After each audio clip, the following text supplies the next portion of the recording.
नमस्कारम everyone, सभी का स्वागत है चैनल में। दोस्तों, अभी सद्गुरु की ये वाली जो फ़ोटो है, सद्गुरु के पैर की, इसको लेकर बहुत सारे लोग कुछ मेम्स शेयर कर रहे हैं। क्योंकि ये फ़ोटो, सद्गुरु के पैर की जो फ़ोटो है, पादुकाम की जो फ़ोटो है, वो 3200 रुपीज़ में ishalife.com पे मिल रही है। तो काफ़ी सारे लोगों की मैंने ये एक मेम देखा कि, और उसके नीचे कमेंट्स देखे कि इकोनॉमी इतनी भारत की डूबने लगी कि सद्गुरु को अपने पैरों की फ़ोटो 3200 रुपीज़ में बेचनी पड़ रही है। और इसके अलावा कई सारे लोग कुछ भी बोल रहे हैं कि मैं तो पहले से मुझे इसके ऊपर शक था।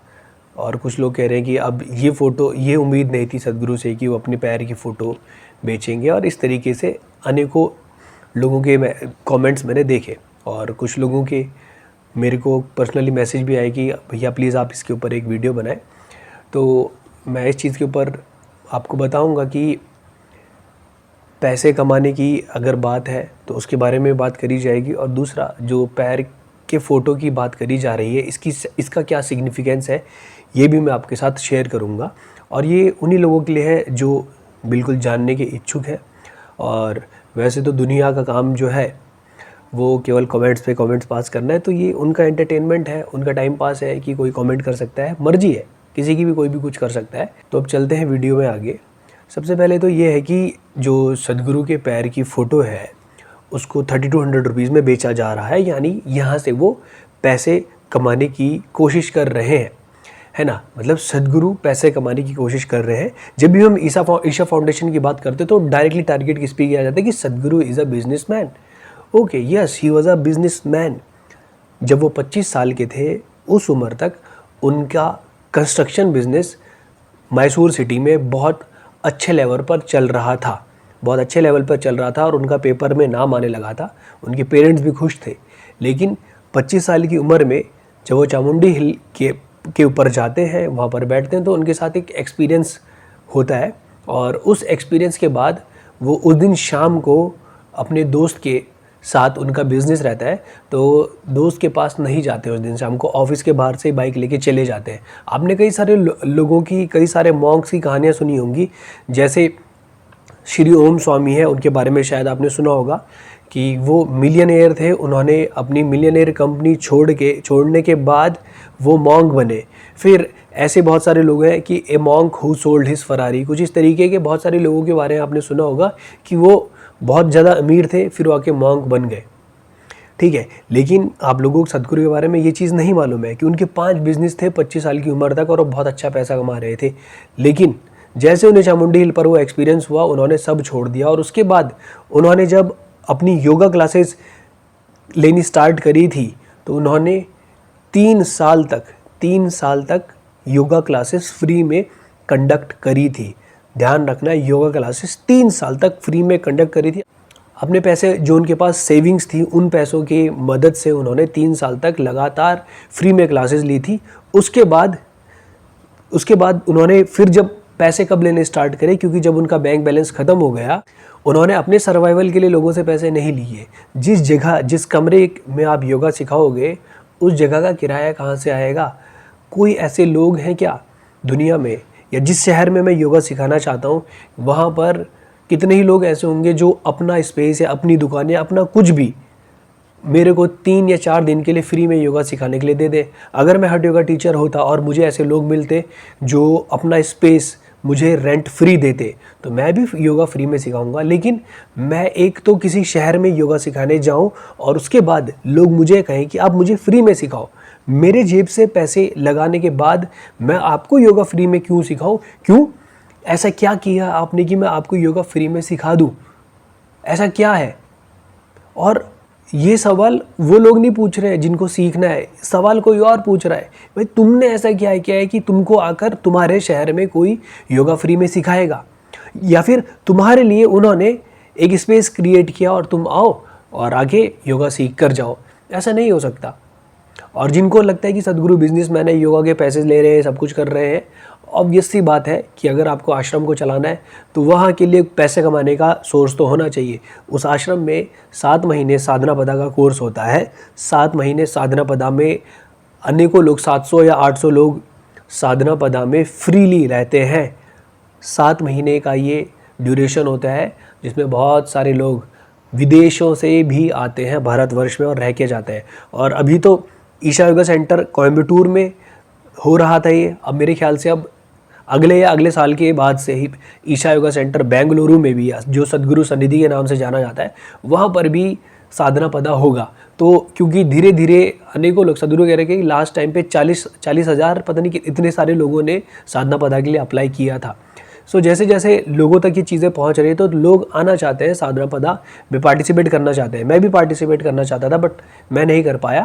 तो अपने दिमाग से ये चीज़ हटा दे। और दूसरी बात तो ये है कि अगर कोई बिज़नेस कर रहा है, मतलब कि मैं अगर एक यूनिवर्सिटी में, मैंने एक यूनिवर्सिटी ओपन करी, तो अभी उस यूनिवर्सिटी को में पढ़ने वाला बच्चा क्या फ्री में आके पढ़ता है या पैसे दे के पढ़ता है?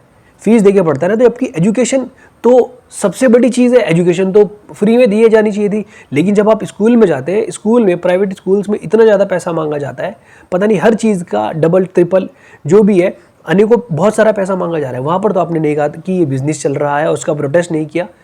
लेकिन यहाँ पर आपको कोई आपकी लाइफ चेंजिंग चीज़ सिखा रहा है, उसमें आपके दिमाग में ये चीज़ें आ रही हैं। खैर, तो सबसे पहली बात तो ये अपने दिमाग से हटा देना कि वो उनको आपके पैसे चाहिए अपनी जीविका चलाने के लिए। जिस समय पर सेव सॉइल का मूवमेंट सद्गुरु ने स्टार्ट किया था, 100 दिन उन्होंने बाइक पर all over the world rally करी थी, या बाइक पर वो गए थे सेव सॉइल मूवमेंट के लिए। और उस मूवमेंट में 3.9 बिलियन लोगों ने अपना रिस्पॉन्स शो किया था। और सद्गुरु जब उस कैंपेन पे जाने वाले थे, सद्गुरु ने कहा था, मेरी पब्लिक में ऐसी इमेज है कि अगर मैं किसी से ये कहूँ कि दुनिया के किसी भी कोने में मेरे लिए बहुत बढ़िया सा मकान बना के दे दो, तो मेरे को बहुत बढ़िया सा मकान बना के दे देंगे। जैसा मैं चाहता हूँ मेरे लिए वैसी चीज़ें करी जाएंगी और मुझे कुछ भी करने की ज़रूरत नहीं है। लेकिन ये चीज़ें मैं केवल और केवल आने वाली जनरेशन के लिए कर रहा हूँ, क्योंकि अगर हमने अभी एक्शन नहीं लिया तो आने वाले कुछ समय में 20-30 साल के बाद जो सॉइल है उसकी क्वालिटी डिग्रेड हो जाएगी और हम लोगों के लिए खाने के लिए अनाज नहीं होगा। सारी सॉइल सैंड में कन्वर्ट हो जाएगी। और आपको पता है कि सद्गुरु के द्वारा, ईशा फाउंडेशन के द्वारा बनाई गई जो पॉलिसीज़ है सॉइल के लिए, वो जिन जगह पर रेगिस्तान बन चुके हैं उन जगह को वो दोबारा से सॉइल में कन्वर्ट कर रहे हैं, क्योंकि उनके पास, उन्होंने बहुत रिसर्च करने के बाद ये सेव सॉइल मूवमेंट लॉन्च किया था।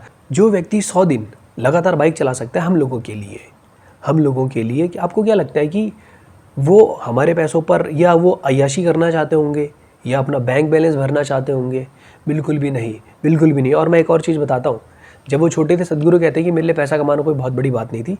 बचपन से मैं अमीर था, क्योंकि वो सांप पकड़ते थे और एक सांप पकड़ने को कहते हैं कि मुझे 5 या 10 रुपये मिलते थे। अगर कोबरा या जो भी सांप होता था उसका साइज़ अगर 5 फुट से ज़्यादा होता था, उसके और ज़्यादा पैसे मिलते थे। तो बचपन में भी बहुत अमीर थे और बोलते हैं कि मुझे पैसों की कभी कोई दिक्कत नहीं हुई।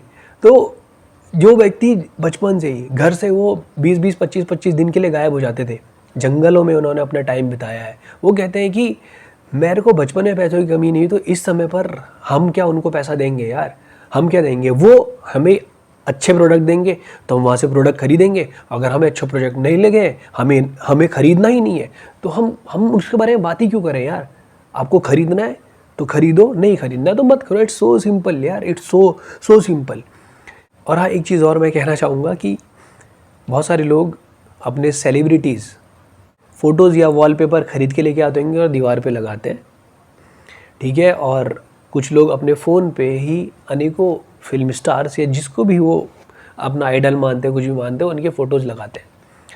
तो आप उनके फ़ोटोज़ लगा सकते हो, उसमें बड़े कूल नज़र आओगे।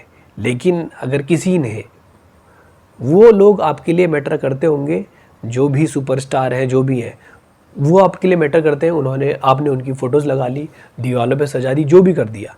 लेकिन किसी और व्यक्ति को सद्गुरु, जो किसी व्यक्ति के लिए उनके गुरु है सद्गुरु, तो वो अपने गुरु के पैर की फ़ोटो लेना चाहते हैं, रखना चाहते हैं अपने पास। तो आपको क्या आपत्ति है?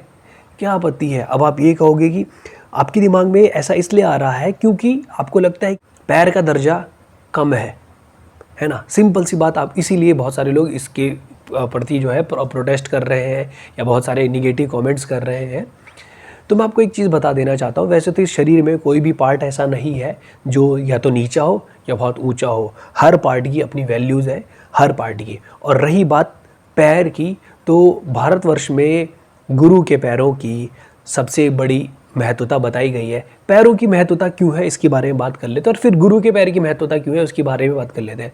हमारे जो पैर होते हैं, ये कहा जाता है कि हमारे पैरों में, शरीर के अंदर हमारे जो 7 चक्र होते हैं, मेन जो 7 चक्र होते हैं, वो सारे के सारे हमारे पैर में मैनिफेस्ट करते हैं, पैर में मैनिफेस्ट किया जाता है। और कई गुरु ऐसे हैं जो लोगों को अपने पैर टच करने नहीं देते हैं, क्योंकि हम लोग किसी के पैर क्यों टच करें, है ना।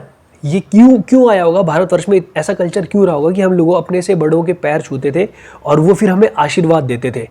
हम पैर इसलिए छूते हैं क्योंकि हमारे जो हाथ हैं वो रिसीविंग के लिए बहुत अच्छा काम करते हैं, और पैर जो है ट्रांसमिटिंग के लिए, एनर्जी के ट्रांसमिशन के लिए अच्छा काम करते हैं। तो इसीलिए हम पैरों को अपने हाथ से छुआ करते थे। तो ये जो अब गुरु का पैर है, गुरु के पैर के बारे में तो श्री आदि शंकराचार्य ने बहुत ज़्यादा व्याख्यान किया उनके पैरों के बारे में, और उन्होंने गुरु पादुकाम स्तोत्रम की रचना करी थी। और कहते हैं नमो नमः श्री गुरु पादुकाभ्याम। आप कभी सुनना ये चैंट और इसके मतलब सुनना, तो वो अपने गुरु के चरणों के, कमल चरणों की ही बात कर रहे हैं। आप भारतवर्ष में पैदा हुए कोई भी गुरु हो और उनके जब शिष्य हो, तो इन शिष्यों के शिष्य अपने गुरु के चरण की वंदना ही करते हैं, क्योंकि वहीं से सब कुछ है। और अनेकों प्रोग्राम में मैंने खुद विटनेस किया है कि सदगुरु अपने पैरों के माध्यम से बहुत सारी चीज़ें, पैरों को एक पर्टिकुलर तरीके से रखते हैं। उस फोटो में पैर को एक पर्टिकुलर तरीके से रखा गया है, आप ध्यान देना, कोई ऐसी वैसी फ़ोटो नहीं है वो। और आप लोग चेक भी कर सकते हैं। रुद्राक्ष आपको पता होगा, रुद्राक्ष ओरिजिनल रुद्राक्ष होना चाहिए। तो रुद्राक्ष के अंदर कैपेबिलिटी होती है कि वो आपको ये बता देगा कि कौन सी चीज़ आपके लिए पॉजिटिव होगी और कौन सी चीज़ निगेटिव हो सकती है। ये आप चेक कर सकते हो। रुद्राक्ष को किसी भी फोटो के ऊपर या फिर जिस भी चीज़ को आप चेक करना चाहते हैं, उसकी एनर्जी की क्वालिटी को चेक करना चाहते हो, तो उसके ऊपर इस तरीके से पकड़ के लटका के देखना। अगर रुद्राक्ष क्लॉकवाइज घूमता है तो वो वहाँ से उस ऑब्जेक्ट से पॉजिटिव एनर्जी आ रही है, और अगर रुद्राक्ष काउंटर क्लॉकवाइज घूम रहा है तो उस जगह से निगेटिव एनर्जी आ रही है। इसके लिए मैं एक बार वीडियो बना के एक्सपेरिमेंट करके आपको दिखाऊंगा 4-5 लोगों की फ़ोटोज़ के ऊपर, और सदगुरु की जो पैर की फ़ोटो है इसके ऊपर भी मैं करके आपको एक्सपेरिमेंट दिखाऊंगा। ये आप खुद भी कर सकते हैं, और आप उस एक्सपेरिमेंट में बहुत क्लियरली ये चीज़ करके दिखाऊंगा। हाथ से पकड़ के नहीं करूँगा, एक जगह लटका के दिखाऊंगा, और देन आप अपने हिसाब से देख लेना कि जो गुरु के पैर की फ़ोटो है ना, गुरु के पैर की फ़ोटो, तो गुरु के पैरों का बहुत ज़्यादा महत्व है। और मैं कैसे समझाऊं कि हर चीज़ की एक पर्टिकुलर ज्योमेट्री होती है, और हर पर्टिकुलर ज्योमेट्री कुछ ना कुछ एनर्जी रेडिएट करती है, और आप उनके पैरों के माध्यम से वो एनर्जी अपने पास तक लेकर आना चाहते हैं। और आपने दत्तात्रेय जी का नाम सुना है, तो उनके भी पादुकाओं की पूजा होती है। श्री राम के भाई भरत, उन्होंने राजगद्दी पर श्री राम की चरण पादुकाएं ही रखी थी। तो आप इस चीज़ को समझना कि चरणों का कितना बड़ा महत्व है। हमारे मन में ये डाउट रहता है कि पैर, किसी का पैर अगर यहाँ पे रख दिया तो पैर नीचा है, हाथ ऊंचा हो गया, ऐसा होता है। हाँ, ये बंधन है हमारे, और हमें अभी शायद ये पता नहीं है कि पैर का महत्व क्या होता है।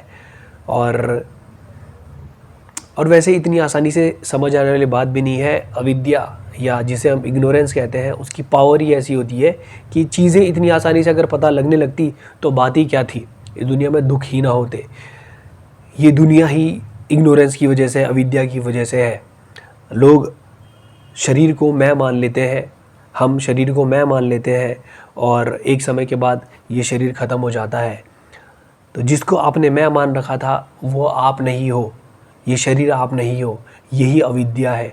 जितनी जल्दी ये आपके एक्सपीरियंस में आ जाएगा कि आप ये शरीर नहीं हो, तो आप अविद्या से मुक्त हो जाओगे। तो इसी अविद्या ने हमें घेरा हुआ है। तो आप ये बिल्कुल भी चिंता ना करें, जो लोग सदगुरु के फॉलोअर हैं, कि लोग क्या क्या कह रहे हैं।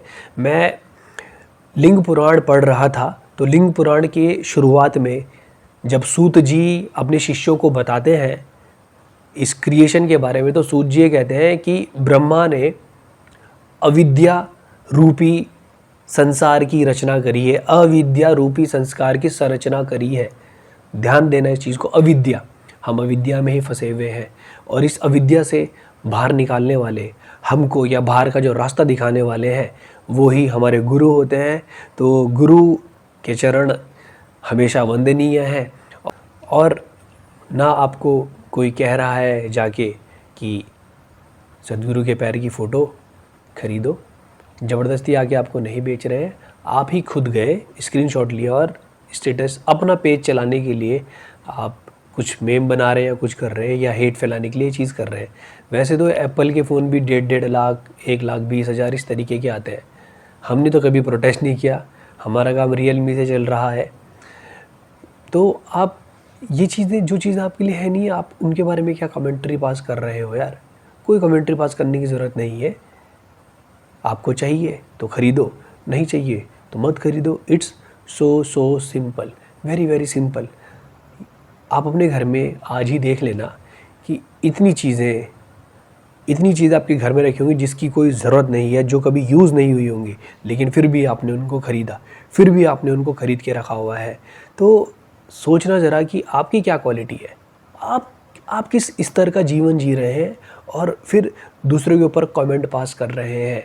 पिएंगे कोका कोला, थम्स अप, या इस तरीके की कार्बोनेटेड ड्रिंक, स्टिंग, और पता नहीं क्या क्या चीज़, खाएंगे लेज़, खाएंगे बर्गर, खाएंगे प्लास्टिक की चम्मचों से। आज के यूथ की ये हालत है, प्लास्टिक की चम्मचों से खाना खाएंगे, और प्लास्टिक के जो कप्स आते हैं उनमें चाय पिएंगे, या जो डिस्पोजेबल कप आते हैं उनमें चाय पिएंगे। हर जगह प्लास्टिक में खाना खा रहे हैं। वहाँ पर इतनी सारी चीज़ें अपनी सेहत को ख़राब करने के लिए ये खा या पी रहे हैं। इस समय इनका इंटेलेक्ट बिल्कुल काम नहीं आता, परंतु सदगुरु की क्या एक पैर की फ़ोटो क्या आ गई, लोगों ने तो इंटरनेट पे बवाल मचा दिया, अपने आप को इंटेलेक्चुअल बड़ा दिखा रहे हैं। अब दिन भर में देखना कि तुम कितनी इंटेलेक्चुअल चीज़ें करते हो। और हाँ, आप कुछ भी बोलते रहे, जिन लोगों के लिए वो चरण पादुकाएँ महत्वपूर्ण होंगी, उनके लिए वो प्राइसलेस होंगी, तो वो उस चीज़ को लेंगे। किसी और टॉपिक के ऊपर वीडियो चाहते हैं तो प्लीज़ कमेंट सेक्शन में कमेंट करके मुझे बताइएगा। उन टॉपिक के ऊपर मैं वीडियो बनाने की कोशिश करूँगा। मिलेंगे आपसे अगली वीडियो में, तब तक के लिए नमस्कारम, धन्यवाद।